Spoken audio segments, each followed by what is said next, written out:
Hello,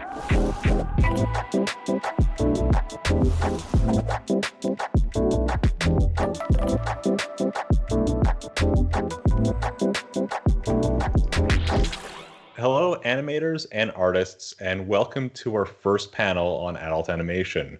We've invited 5 artists to discuss what it is like to work on adult animated projects. Why don't we go around and introduce everyone? Starting with Fable, who are you and how do you describe what your role in animation is? Hi, I'm Fable. I am the director on the Lackadaisy animated short, independently funded short that busted up Kickstarter last year, basically just as the pandemic was hitting really hard. And I've been working in the animation industry for like about 10 years now. Usually as a storyboard artist, often also as like a mix, like animating or designing stuff as well. And I work on comics as well, like my own stuff, and also for other people, and like lots of little small projects as well. I've been working, like most of the jobs that I've had have actually been on adult animated programming. A lot of studios I've worked at have been like boutique studios that do stuff for Adult Swim and Netflix and that sort of thing. But yeah, so the project that I'm directing on is an adult animated thing. It's like a farcical thing. It's a farcical historical fiction featuring rum runners in the 1920s, and they all happen to be cats. um, a story that was created by Tracy Butler, called Lackadaisy. You can actually find it at lackadaisy.com. And yeah, we're adapting an animated short of it, basically trying to make a pilot to kind of exist as a proof of concept that, hey, people are interested in this. This got funding. This is this much buzz. We were able to market these things around this, and hoping that maybe we could get it turned into a series, because that was the original plan. But we decided to demonstrate like the possible success of that by running an independent campaign for funding. All right, and to make this easy, I'm just going to go around the preview circle that we have here. Artel, same question. How would you introduce yourself and what do you do? Hello, everyone. I'm Arthel Isom. I guess I introduced myself by saying that I am the CEO of The Art Studio. It's an anime studio in Tokyo, Japan. And at The Art Studio, besides doing CEO things, I guess I'm also the art director and background artist. I've been in the anime industry for, I guess, now close to, I don't know, 13 years, perhaps 14 years. And yeah, that's what I do. Keep it simple. And Kelly, same question. Hey, I'm Kelly Turnbull. Yeah, I've been working since probably about like 2008 in kind of like the animation studio system. I do a lot of jumping back and forth between. Oh, sorry, there's like a plane flying overhead. But I do a lot of jumping back and forth between, adult primetime shows and like kids' toy shows and stuff like that. So it's usually back and forth between them. I've done pretty much every phase of the pipeline. Like animation designs, storyboards. Like I've kind of settled into storyboard because that's my favorite part of it. I'm currently assistant directing on a new series at Titmouse that I don't know how much I'm allowed to say about. But yeah, and then just doing a whole lot of character design work for pitches that are kind of happening behind the scenes that I'm absolutely not allowed to talk about. That's really cool. Henry, same question. Hey, I'm Henry Thurlow. I was originally a Flash animator in New York, moved out to Japan 12 years ago or so. So I've been working in the Japanese anime industry, first as in-between animator and then just slowly up through the different levels, secondary key animation. As far as like the adult kind of series I've worked on, like Tokyo Ghoul, Attack on Titan, some different dramas, recently Given, which is a fairly adult like drama kind of show. Now director at Arthel Studio, The Art Studio.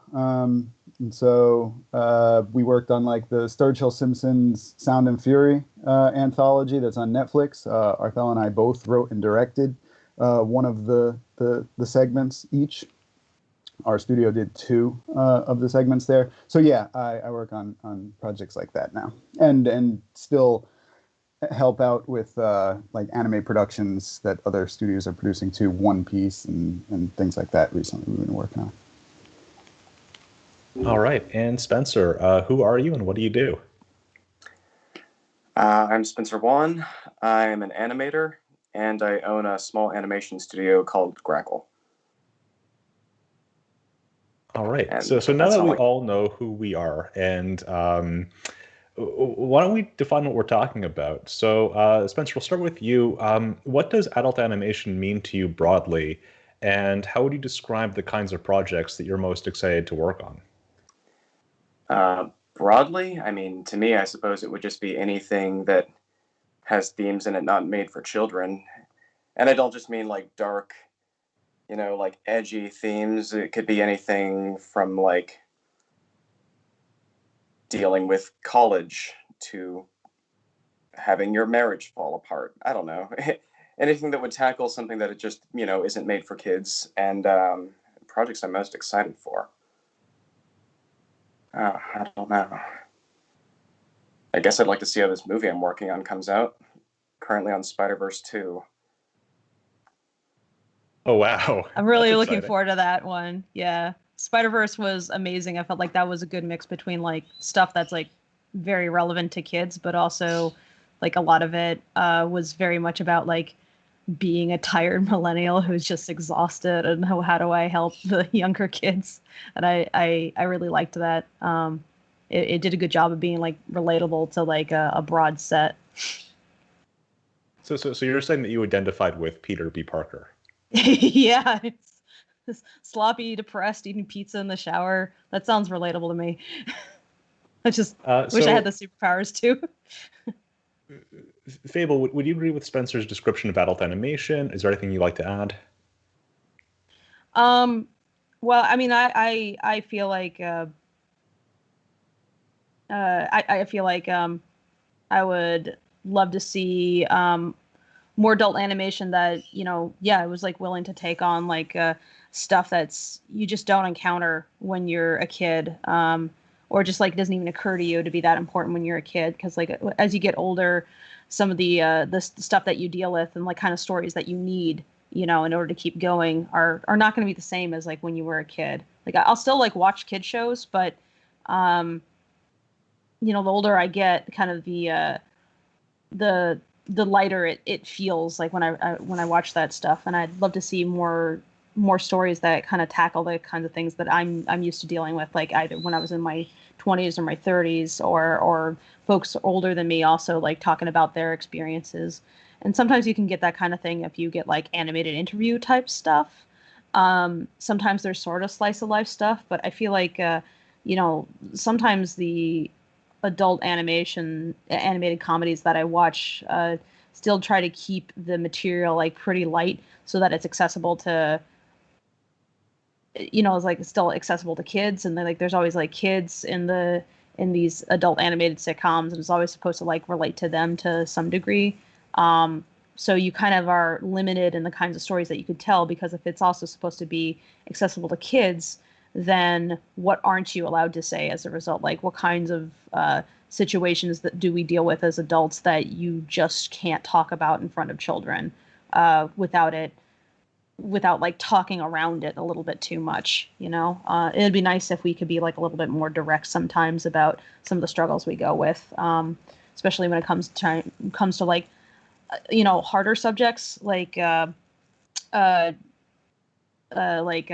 mental illness, dealing with like health problems, dealing with, systemic issues. These are like really hot button topics, but you could talk about these things with like a lot more nuance and variety if you allow yourself to talk to adults about adult problems, instead of always trying to worry about like how to pare that down for kids in a way that like is like extremely digestible for them. Not to say that kids aren't intelligent enough to understand these conversations, but they're just not going to have the same perspective as someone who is older.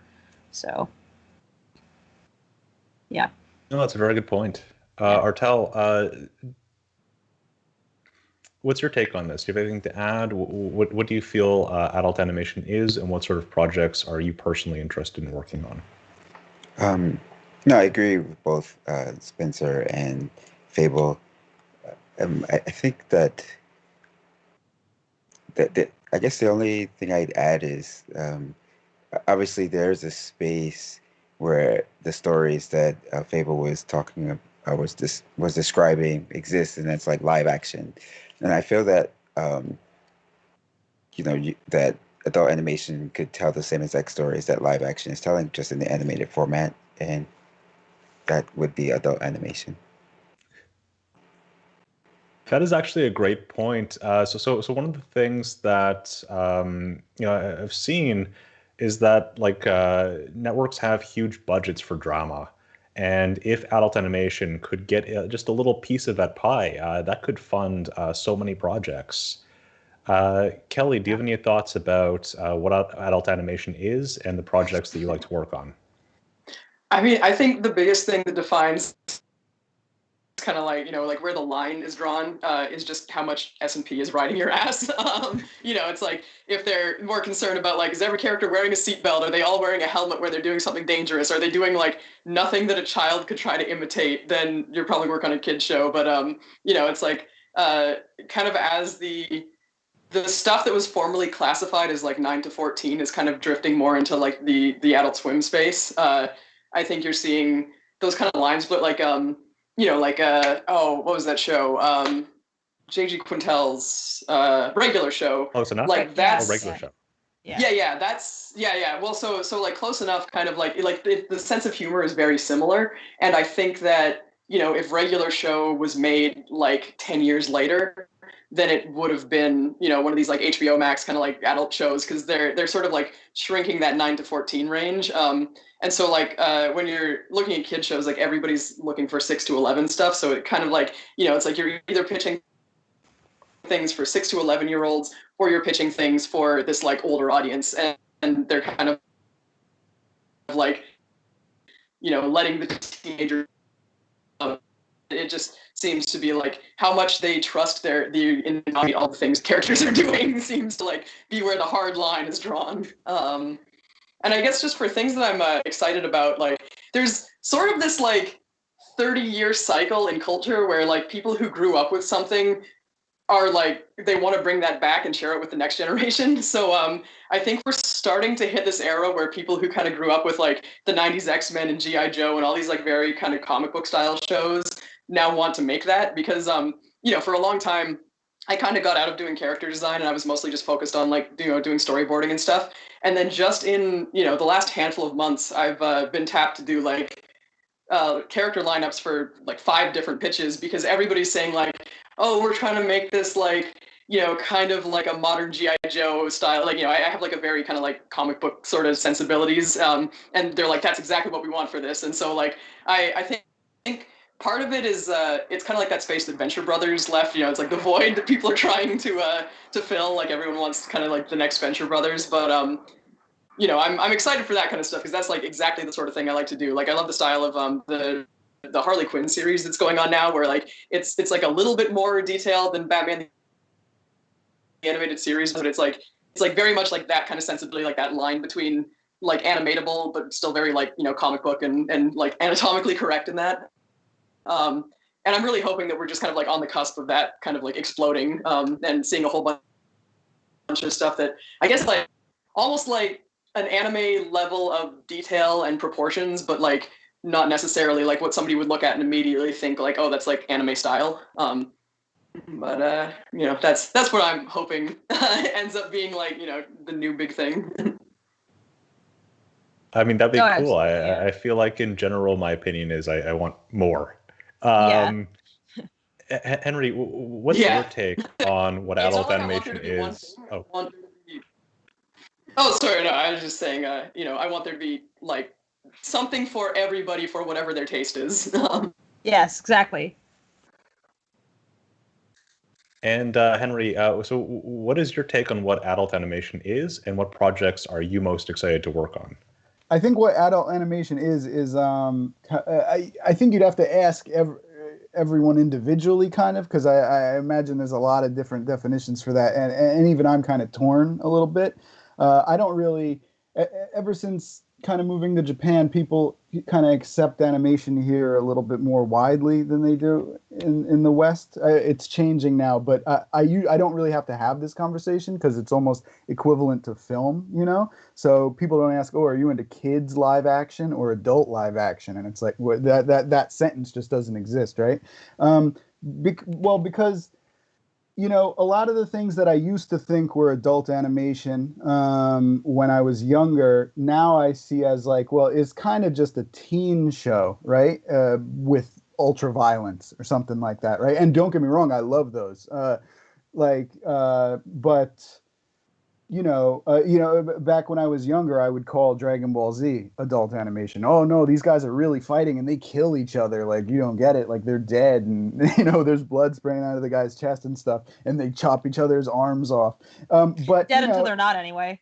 But yeah, and then they revive, et cetera, et cetera. But like but now I kind of recognize, no, it's kind of more of a teens show that I can still enjoy as an adult, but just with blood, right? So that the kids thought it was super edgy, and it is. But is that adult animation? Maybe it is. If someone wants to argue with me that's adult animation, like, I wouldn't even argue against it. Okay, it is, sure, that's cool. But adult animation like that is definitely different than adult animation, like, let's say, Ghost in the Shell, to stay on the anime topic. Like, Dragon Ball Z is quite different than Ghost in the Shell. Ghost in the Shell is like a dead serious, like, political / sci-fi thriller where they're talking about politics and et cetera, et cetera. What is adult animation? Is it stuff that's just, it gets the rated R rating because of content, or is it stuff that a kid couldn't watch because, like, the content is seriously something aimed truly at adults? Now that I'm older, I kind of lean towards that definition. Like, is the content something that a kid can almost not enjoy? Like, it really is something like you need to be an adult to appreciate it to the next level. That to me is kind of what adult animation is now. Yeah, it's certain stories just hit different when you're older. Like, I wasn't very engaged with certain kinds of stories or movies or whatever when I was a kid, but now, like, I go back and, like, read it or watch it and go, like, oh, I get that now, and you appreciate it, like, on a whole new level. So, but yeah, it's like, if it goes over kids' heads, it's probably not meant for kids, unless they were trying for that and then that didn't work, in which case, As far as what I'm enthusiastic to work on, I mean, to be honest, quite a lot. You can enjoy almost any project for different reasons. So I look forward to things that I have a lot of control over, because then I'll be able to form it towards what's in my own mind. At the same time, I look forward to things that I'm a fan of, right? I like working on shows that I'm also a fan of. It's exciting. I like working on things that are written by and directed by people who I really respect, and I'm excited to see how their new project is going to turn out, and that I could be a part of it is exciting. So who's involved in the project, what the project is, what my role in the project is. There's a lot to like about lots of different types of projects. All right. So let's get into some origin stories. I want to ask each of you what initially interested you in working on these kinds of projects. And let's start with Arthel. I kind of want to hear everybody else's origin story. Like, I feel like my origin story is the same, and I say the same thing over and over again. But I liked Ghost in the Shell, and after watching Ghost in the Shell, I was more attracted to just the world that the story existed in, as opposed to characters and things like that. And I was also just more interested in the art of it all. So I wanted to work under the art director for Ghost in the Shell. So I think that was kind of what brought me into anime. Like, I was never like a fan of anime. It wasn't like I was just kind of oh, I need to watch the next thing. I really did just only like the the level of detail that the environments had and the way that they captured light and things. I just wanted to be able to do that. So anime was a space for me to be able to do that. Yeah, and for those that don't speak with Artel and Henry regularly, you both moved to Japan to pursue this art. Oh yeah. That's right. We live in Japan, and so yeah. So like in my origin story and in Henry's origin story, like our love for the art form and things kind of led us to coming out to Japan to pursue it and figure it out. I in my case I went to art school here as well, to really learn more about their approach to painting and developing their art form, and then started working in the industry here. All right, let's go around. Kelly, what brought you into adult animation, and what's your origin story? I mean, I am a huge horror fan. I probably like there was one point during quarantine where I actually like looked at my Amazon history and I was watching 35 horror movies a week, and I'm just like listening to like people narrate horror podcasts and stuff like all day long. So like my absolute favorite thing to draw is just like disgusting splatter gore, and there's not a lot of market for that in children's cartoons. Like when I like left Ben 10 and I started on Solar Opposites. I worked on the scene or the season that's coming out at the end of this month, and there were some scenes they gave me where it was like episodes I wasn't working on, and they were just like, just take this and make it more disgusting. And I felt like in like Naruto when they take like the bracers off like Rock Lee or whatever, it's like, oh, I'm at my full power now. Like after 5 years of doing kid shows where like nobody can get hurt that bad, now you're just letting like me draw like brains ripping open and stuff. So like that's part of it. Like there's I don't know if you've seen the movie Psycho Goreman, but I was like, this was made for me because it's just it's all about like entrails and hunky boys, and that's like my favorite things.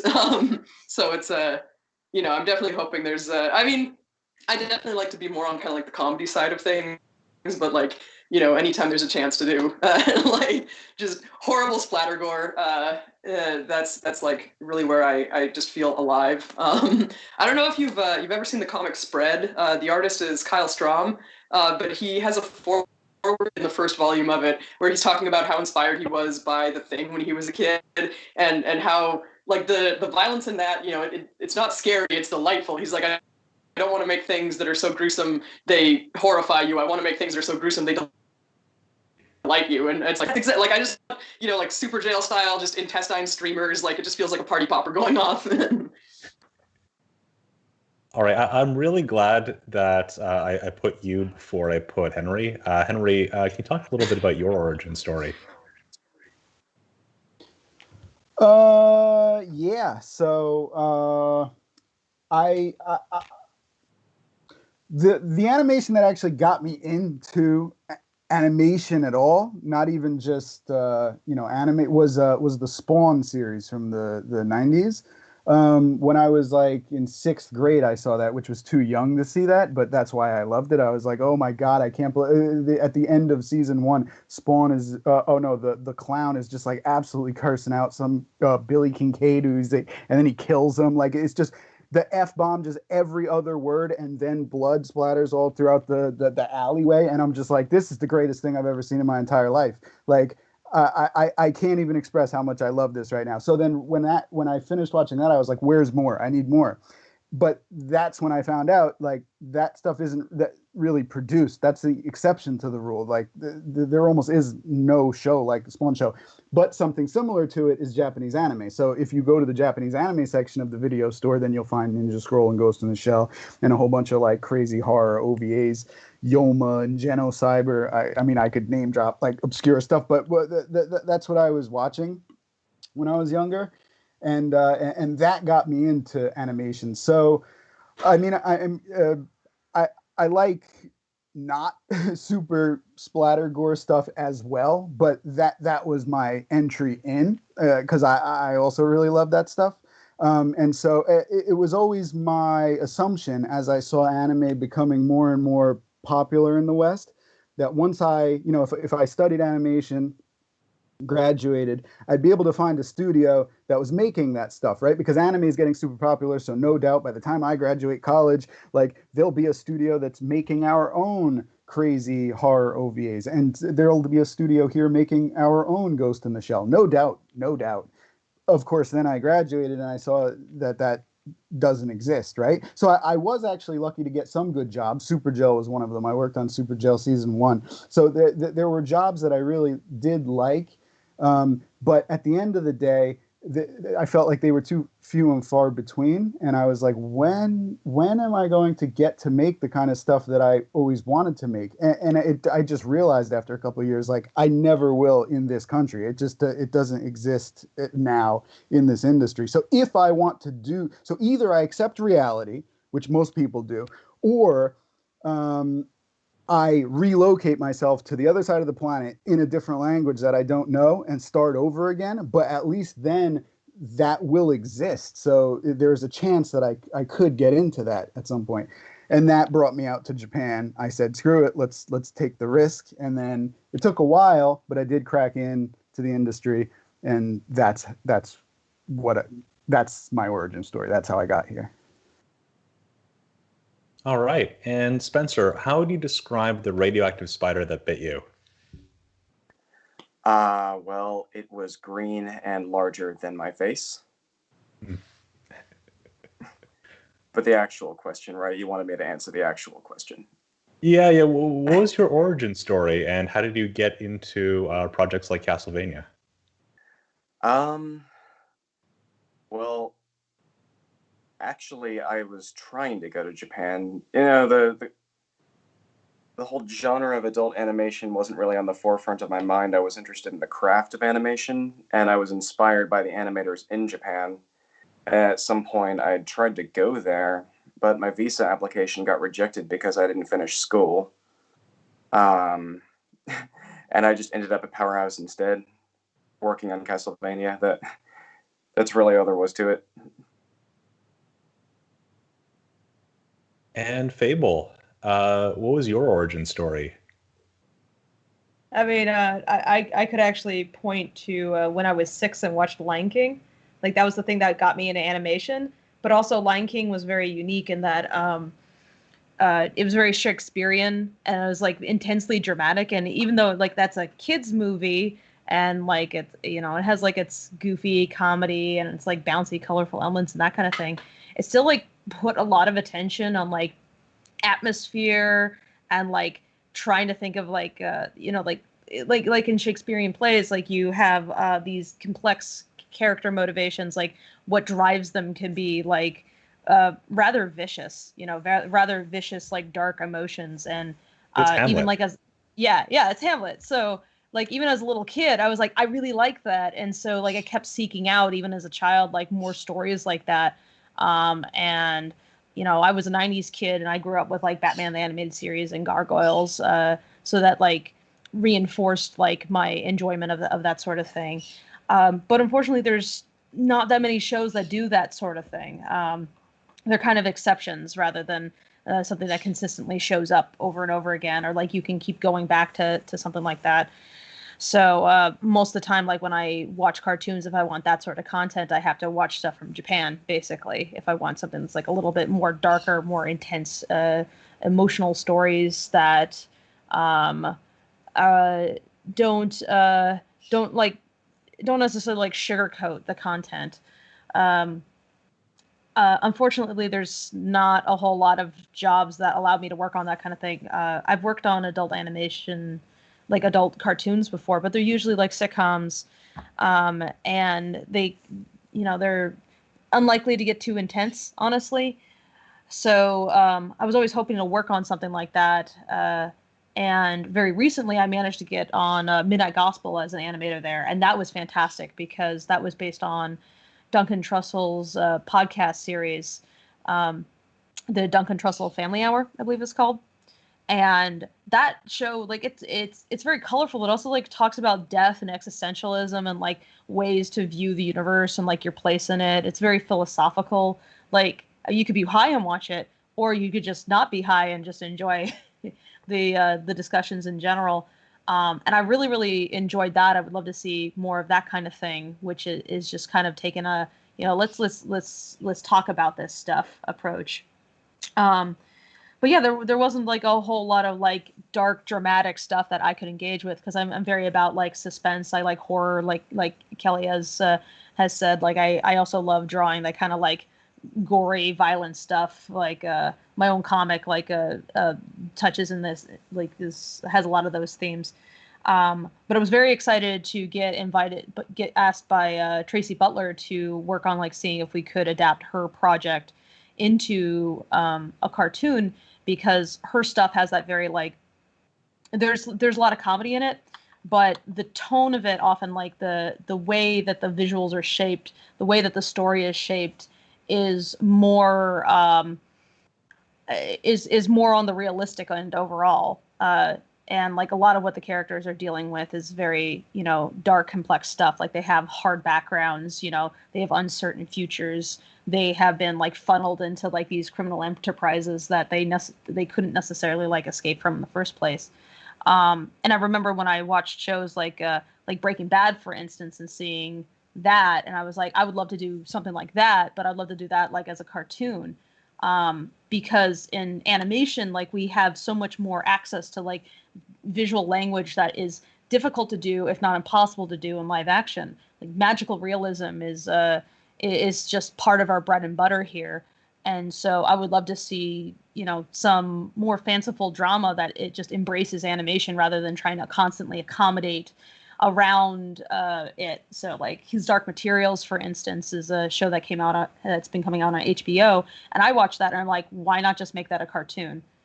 It's like I don't see much reason to make that live action. A lot of superhero stories, actually, I look at them and I'm like, we could just do those as cartoons if you just like, and a lot of those superhero stories even like have been done as cartoons, but they're not given really enough budget. And I'm like, oh, the things we could do if we were just given the same chance. That's one reason like I just like laud Spider-Verse for what it did, because it's like, look, this is what we could do. We can do that too.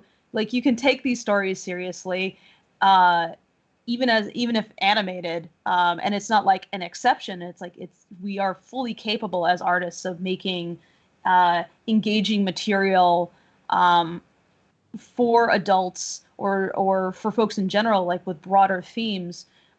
If you just give us the chance, if you just like trust us with your money, basically, rather than assuming that only live action is ever going to pull anything in. Yeah, Fable, to your point, I notice in Western animation, we tend to see a lot of focus on sitcoms, but we know it's possible to explore different kinds of stories. I mean, as you mentioned, in anime, there's a tradition of exploring other genres, including romance and horror, and just things that would be live action if they were in Western productions. What do you think the barriers are to keeping us from getting these sorts of stories? I mean, part of it is just assumptions. It's like the assumption that it won't make money, the assumption that people will just care less if there's not like an average human face on the screen, whatever you want to constitute that as. But there's a lot of assumptions that keep people from investing in stuff because they think that it won't be popular, or not enough people, will want to spend money on it. But as anybody who's like familiar with the comic scene can say, I mean, like comics are not held back by the fact that they're drawn. And there's so much material out there, and we've been seeing like how much money mining that material has made for like Disney and Warner and the like. And there's like even more comics out there. If we go beyond Cape Comics, there's tons of web comics. So like where people have been exploring these themes with similar styles to animated cartoons. Animated cartoons so redundant. Like with similar styles to animations that they liked or ways that they want to draw. So it's out there, but it's just looking to get adapted. So I'm hoping that we could see like a new influx over time of like a lot of webcomics getting adapted into animated features, because they already have a ready-made audience. They've demonstrated that they can make money or sustain themselves. But I think also like a lot of it is the lack of trust and the hesitation to merchandise cartoons outside of toys, because like you can definitely merchandise like stuff like outside of toys. Like live action stuff has tons of merch that's not toy related, and it seems to make money even without like being toy related, the way they sell ad space and that kind of thing. So why can't cartoons do that? And I just don't see what the real barrier is outside of those assumptions. But people used to think that superhero stuff was just for kids or whatever, but I don't think anybody would be arguing that anymore. Like it clearly has like a huge adult audience. So a lot of it is just trust us to like know our medium and to like give you something amazing, and we'll happily do it. If you just like, give us a chance. So. Yeah. Arthel, I want to kick the question to you. And first, we got a few comments on the feed in Twitch. And I just want to thank you on everybody's behalf for joining us so early in the day in Japan. Oh, okay. Yeah. Thanks. Thanks for having us. Late at night for us. Arthel and I definitely did not wake up for this. We worked through the night, and now it's our super late night interview. We owe you some coffee. I'll just say that. Arthel, what do you think Western the Western animation industry can learn from the breadth of genres that are available to audiences of anime? It's interesting. I was listening to what Fable was saying and about just assumptions and and its adverse effect on the industry as a whole. I feel like that's such a that's such a broad conversation, and one that was like varied, issues that need to be tackled, I guess, because we are just with kind of things that's happening right now in the industry, we can see like what that there are barriers and things that we're trying to knock down, and with assumptions like, oh, this type of content doesn't make money, or these types of audiences aren't there for the shows, or and so those are also assumptions and things that affect the type of content that we have across the board, right, in comics and in games and in animation in general. So I feel like, yeah, and to kind of bring it to your question, I think in Japan, putting aside that Japan is a homogeneous country, but at least with their content, some of those assumptions don't exist, right? Like they really do just make content for content's sake, essentially. Like they're just kind of like, oh, okay, we have this type of story, we have horrors, we have really deep dramas and things, and they're animated, and they just put it out there, and we can see that that there is an audience for it, and so perhaps just making in the West, if that could be the one thing, right? Like, just getting rid of those assumptions, and just kind of being a little bit more, I don't want to say like take chances, because it's not about taking chances. It really is just about seeing that there's just more than a specific type of audience for us, for a medium, and then just and then just creating content for those other audiences.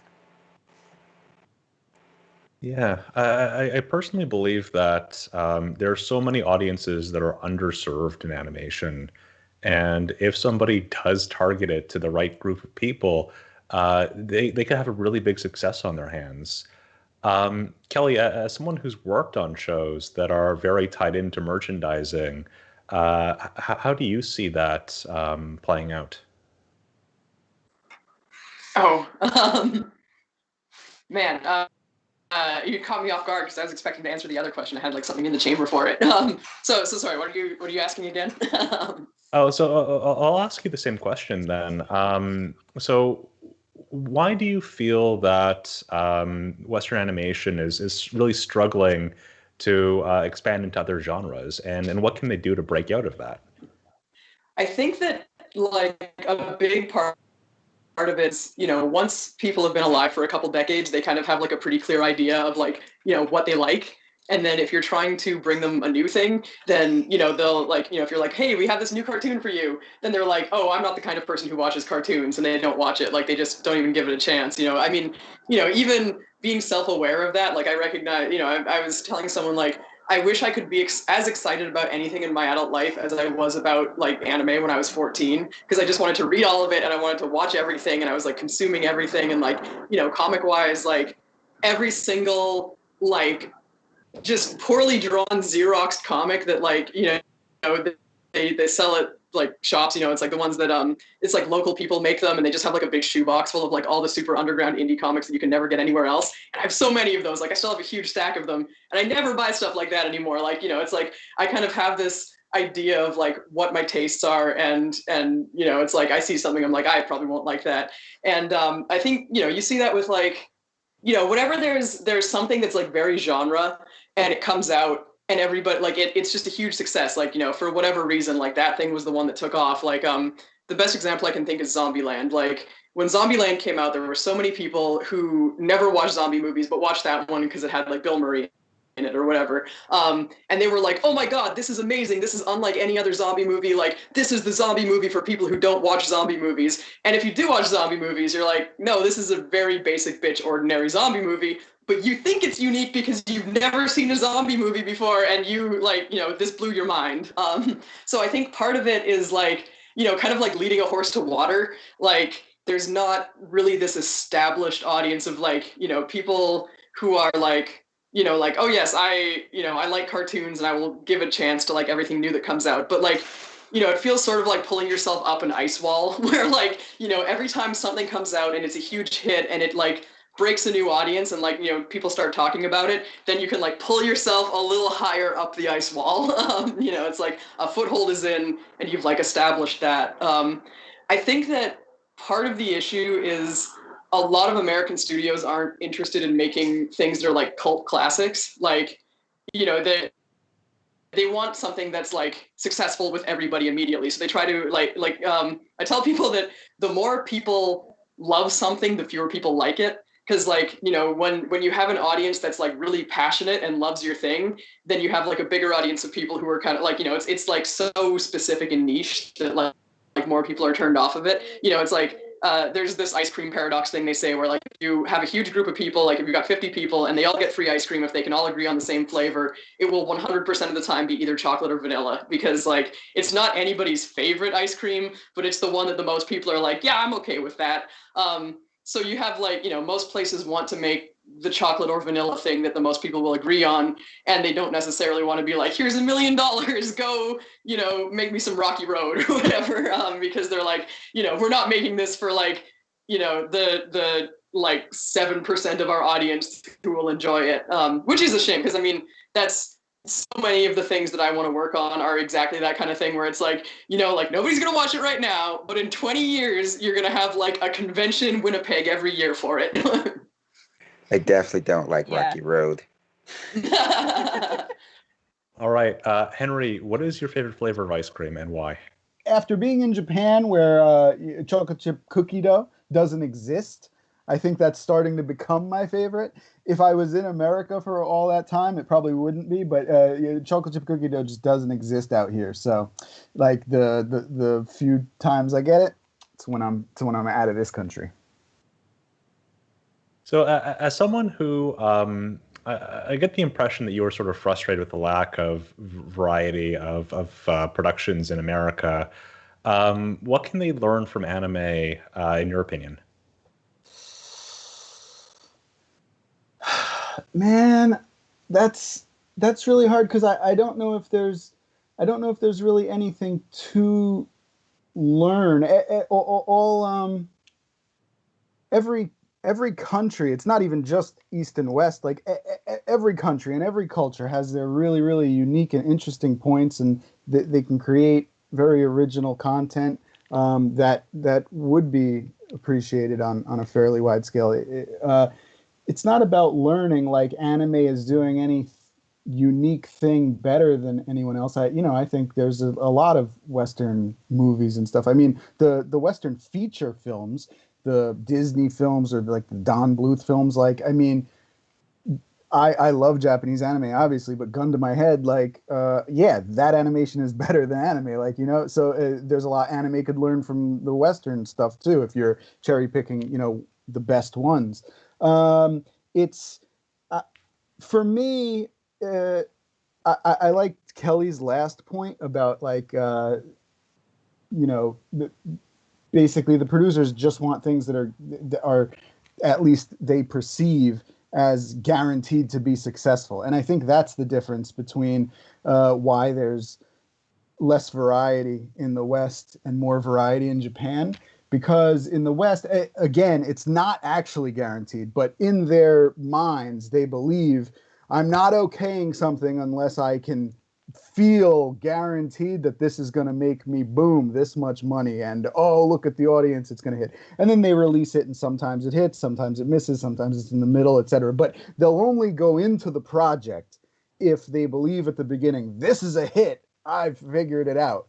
And so there's never any chances taken, like, I don't know if this will be a hit, but I'll tell you what, I love it, and I want to be responsible for producing this and bringing this into the world. That's enough for me.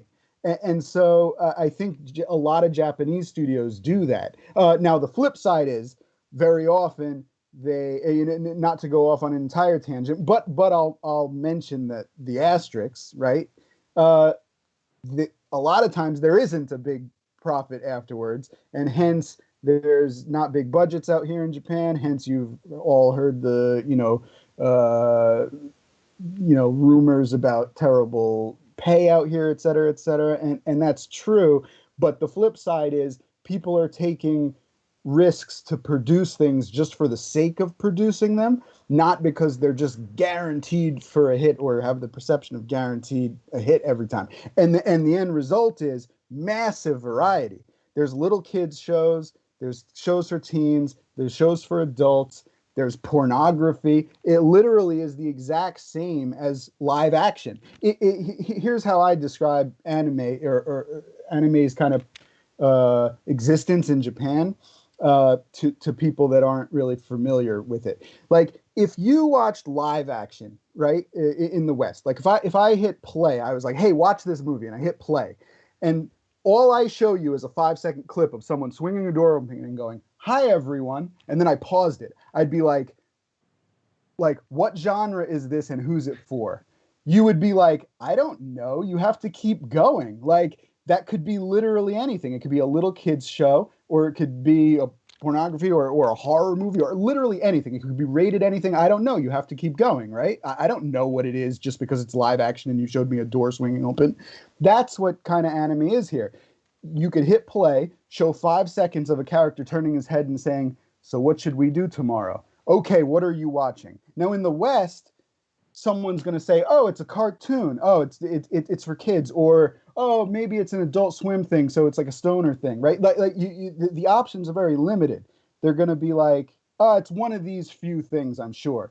But in Japan, you'd be like, I don't know. You have to keep going. Just like live action. I don't know. You have to keep going. So you get that amount of variety out here, but only because people are willing to produce things for the sake of producing them, not because they have some type of guaranteed profit in mind.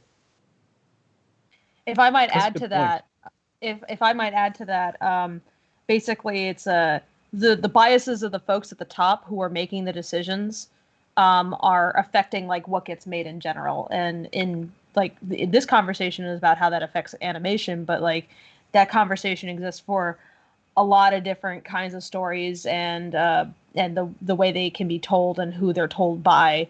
So basically, I think one big thing is that you're not going to get more variety until you get more people like who are like producing these kinds of things. You're not going to get more until there is more. And like the more that money and like the ability to show things to people is like locked up in a handful of people who are always making those decisions, then you're going to see mostly like those decisions are going to reflect on their biases for good and for bad. So if you have a lot of folks at the top, who are saying like, oh, cartoons are XYZ, then you're going to get a lot of cartoons that are XYZ. You're not going to get very many cartoons that are something else. And what's more is that if the folks at the top of the food chain, if they change out too frequently, then a lot of like weirder pet projects that maybe they did like put forward and be like, hey, let's try something weird and different with this thing. If they're suddenly changed out for some other guy because there's like high executive turnover, like what I've heard happens at Nickelodeon, then you're gonna have a problem because like what's ever gonna stick around? Like it's only ever gonna be like the solid things that nobody wants to get away from because it's just so solid. Like SpongeBob, you don't want to be the executive that canceled SpongeBob, but for some folks, they're not going to be like terribly interested in like continuing the pet project of the guy who came before them. So if the folks at the top are only like a few kinds of people with their few kinds of experiences, and they're from a certain age group, in certain parts of the country, I mean, it's going to be, what gets made is going to reflect their interests, and like they'll only go out of their way to make weird stuff if it's the kind of weird stuff that they personally think could go well, and that's dependent on their experiences versus like everybody else who isn't just like them. So those biases will inform what gets made.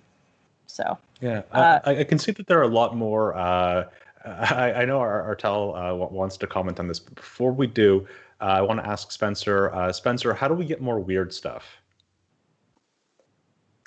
I think you just hire more weird people. I don't know how to answer that question. Yeah, more weird people everywhere, please. Yeah. Yeah, well, you create an entire culture of younger kids who are raised on the weirder cartoons of today, and they come out weird, and then they make weirder stuff when they get older and get into animation, I suppose. Yeah, one thing that I wanted to bring up was I saw the trailer that your studio made for Supergiant Games' Hades, and the big comment that I got when people were looking through the storyboard panels at the very end, where he's running his hair back, and the note was runs hand through hair like sexily. Sexily, yeah. People screenshotted that and said, "I knew it." Yeah, well, I think there was sort of a gotcha moment for a lot of people on Twitter because I am a gay man. So they see like, oh, clearly this hot gay man was like really into drawing this hot man. And while I wish that were true, it was really just a technical exercise for me. I thought it would be funny to put sexily in the storyboards just to sell it to the Supergiant people. And then when I animated it, I was thinking more about the structure of his collarbone and how the muscles fold over each other rather than like, oh man, this is going to be so hot. But I mean, it had that effect on people. They love the collarbone, man. You knew to pay attention to the collarbone. I actually made the collarbone move up, not really anatomically correct, but I tried my best. All right. It's what looks right. That's a good point. So I can see that we are almost out of time. I just want to give everybody a chance to say where they can find more of your work. Spencer, where can people find more stuff from you and Studio Grackle? On Twitter, either my Twitter, I'm just at Spencer Wan, or the studio at Studio Grackle. All right. And Fable, same question.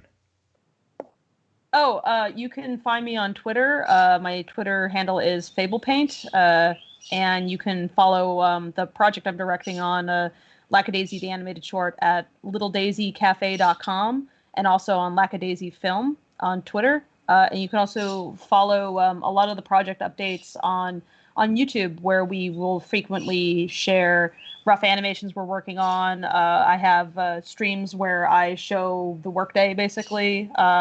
We'll have like Q&As for folks, and we just kind of like talk about like making the project, and that's on if you go search Lackadaisy Comic on YouTube, you can find our channel. And as far as like if you're interested in my personal comic, that's umbagogcomic.com. That's umbagog comic.com. And if you're interested in the project I'm working on, like the origin of it, then I highly recommend looking up lackadaisy.com. That's the comic. Is very beautifully illustrated, and I'd love to get more people into it because it's one of my favorite comics. So it's a freaking dream come true to be able to adapt that. It's really cool. Yeah, it's a great comic. Yeah. So Arthel, I just realized that I skipped over your answer to the question. So if you would like to just have a quick word before you introduce where people can find your stuff online. What was I gonna say?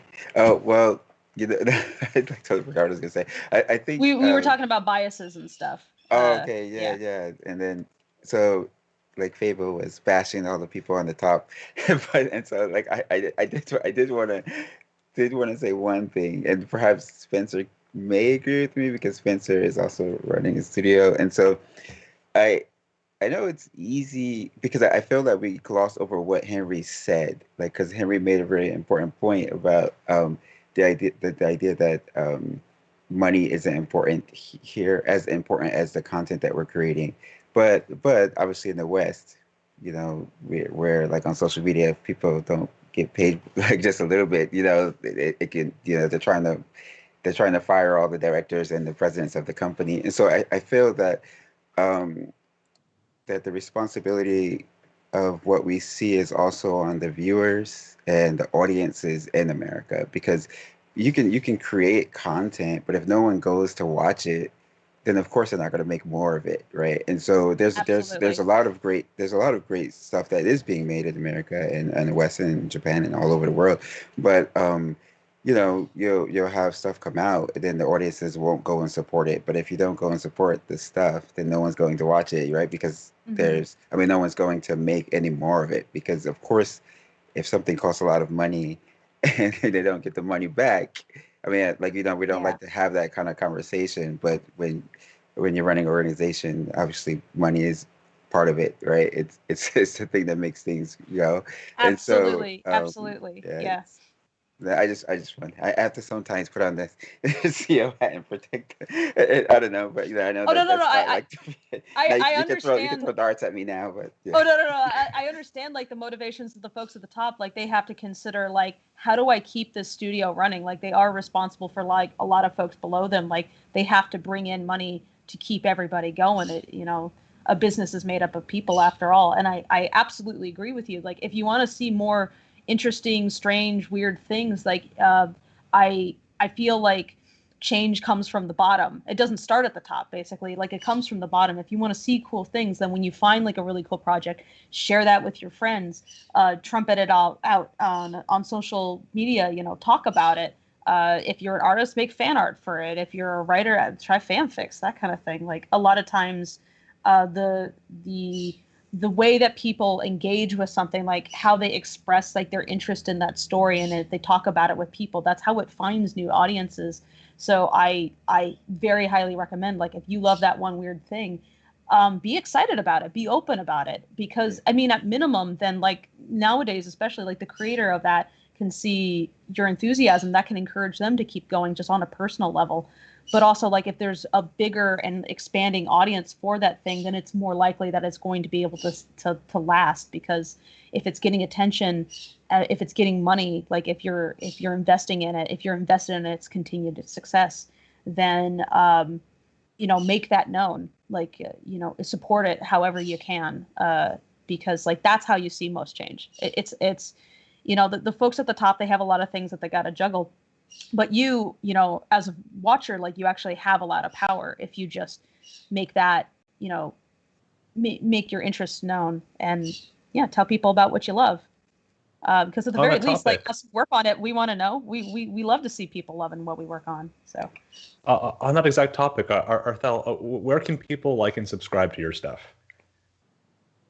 Okay, actually, maybe Henry can answer that. So I'm talking too much. All right. All right, You are you go, not Ray. talking too much. You could find our studio, De Art Stagio, D''ART, and then Stagio is written in a weird spelling. But I tell you what, check out our vlog series on YouTube. Type in De Art Anime Studio and then vlog, Arthel and I have a whole bunch of episodes of that out, like 50 episodes or so out now, and they're short. You could binge all of them super quick. Basically, Arthel and I just set up a camera and then chat about industry-related stuff. So if you're interested in anime industry, animation industry in general, the reason behind the weird spelling of our studio's name, what that means in Japanese, you can find out all the information about us and a whole bunch of information about the anime studio there. So yeah, De Art Stadio. We're on Instagram, Twitter, all of that. And then you can just Google our names, Arthel Isom or Henry Thurlow, and we have individual accounts also on all that stuff. All right. And Kelly, where can people find you? I feel like since my webcomic kind of went into hibernation, I've been like worse about keeping things consolidated to one place. But I mean, I'm on just about any social media where you can find Coela Squid, which is also a word that's hard to spell. It's COELA, like the coelacanths you're catching in Animal Crossing. But I mean, my webcomic is manlyguys.com, so that's easy to remember. And I hope to eventually restructure it so I can just put more of my just, art and comics that I do now that I'm not like, regularly updating one project. When I have time, I draw hot cyberpunk bikers for Slipshine, but it's been a while since the last chapter of that came out. But yeah, keep your eyes on Netflix and Hulu, and I've got stuff that'll probably be broadcasting in like 2022. Manlyguys.com is my base of operations, and you can probably find my Twitter and Instagram and stuff from there. All right. We will put links in the sidebar on Twitch, and thank you for joining us today, everyone. I hope that you all have enjoyed today's panel as much as I have, and Toon Boom will be hosting more conversations about adult animation on Twitch at twitch.tv/toonboomanimation. We'll also have more details about the second edition of John Evershad's adult animation white paper for you soon. Next Thursday, I'll be interviewing Tom LaBath about storyboarding for feature films. You won't want to miss it. And the following week, we'll have a new panel about adult animation. So be sure to tune in next time.